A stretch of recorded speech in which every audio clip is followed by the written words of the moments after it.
one had taken time to explain to me anything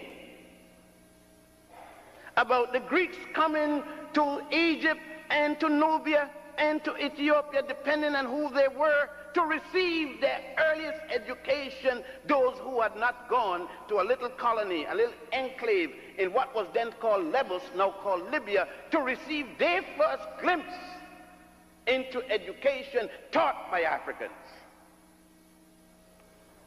Let us just, for example, cite one. And that particular person would be Hippocrates. And I'm sure that you heard of Hippocrates.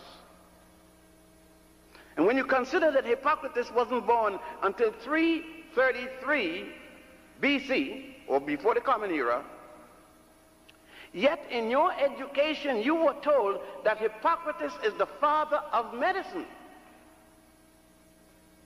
That's a lie.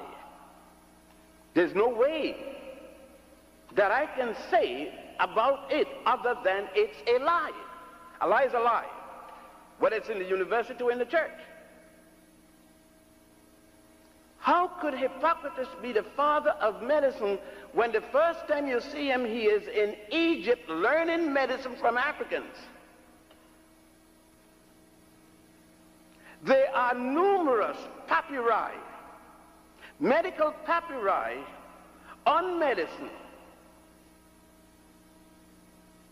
The nearest to Hippocrates is at least 1,300 years before he was born. For example, we have what is known as the Hetus papyrus, the Ebers papyrus, and now the so-called Rockefeller papyrus, the Edwin C. Smith papyrus. All of these papyri go back to as early as 3100 BC.